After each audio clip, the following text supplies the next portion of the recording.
अरविंद केजरीवाल जी कह रहे थे उनको बहुत ऑक्सीजन की आवश्यकता है, मगर वास्तविक आवश्यकता उतनी नहीं थी और 12 राज्य जहां कोविड के बहुत केसेस थे उनको सफर करना पड़ा। उत्तर प्रदेश को सफर करना पड़ा, हरियाणा को सफर करना पड़ा, बाकी राज्यों को सफर करना पड़ा है। आप सोचिए जरा, ये जघन्य अपराध अरविंद केजरीवाल जी ने किया है।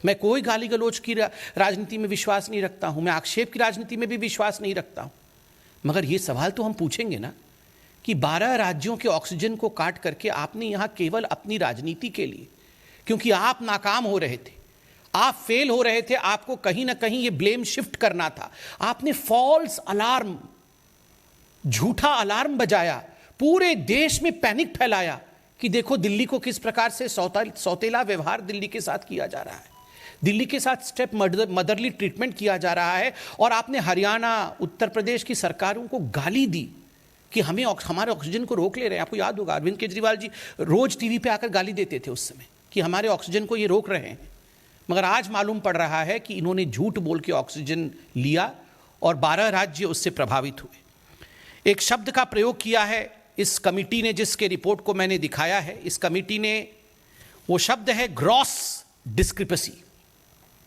जो अरविंद केजरीवाल जी ने और दिल्ली सरकार ने ये रिपोर्ट दी थी कि हमें इतने ऑक्सीजन की आवश्यकता है, वो 4 गुना अधिक था और ये ग्रॉस डिस्क्रिपेंसी था, ये भारी भूल था, क्योंकि सारे वैज्ञानिक दृष्टिकोण से कैलकुलेशन करने के बाद जो कैलकुलेशन सामने आया है वो चौंका देने वाला है।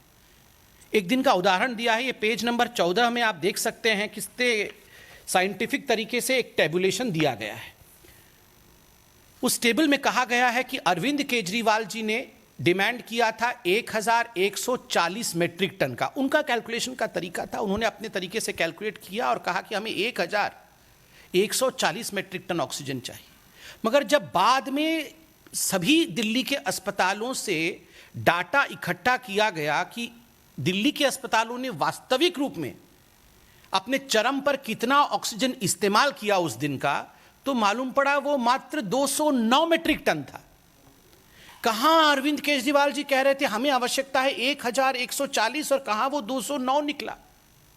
आप बताइए, 4 गुना बढ़ा करके ये ऑक्सीजन सड़क पे खड़ी रही, ये ऑक्सीजन स्टोरेज प्लेस में ही रह गया। आप सोचिए अगर यही ऑक्सीजन उत्तर प्रदेश में, हरियाणा में, राजस्थान में, दूसरे राज्यों में इस्तेमाल होता तो कितने लोग बच सकते थे। आप सोचिए, ये अरविंद केजरीवाल जी द्वारा जघन्य अपराध है, ये क्रिमिनल नेग्लिजेंस है, क्रिमिनल नेग्लिजेंस।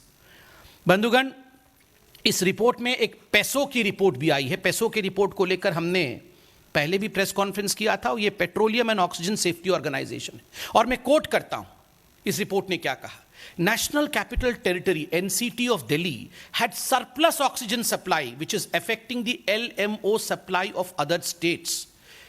जब अरविंद केजरीवाल जी रोज सुबह 12 बजे आके प्रेस कॉन्फ्रेंस करते थे और एक फॉल्स अलार्म और पैनिक करते थे, तो उस समय ऑक्सीजन सप्लाई दिल्ली में सरप्लस थी, कोई कमी नहीं थी, मगर वो मैनेज नहीं हो पा रहा था। कौन सा ऑक्सीजन का सिलेंडर कहां जाना चाहिए, कौन सा क्रायोजेनिक टैंकर कहां जाना चाहिए, ये मैनेजमेंट अरविंद केजरीवाल जी की सरकार करने में नाकाम थी।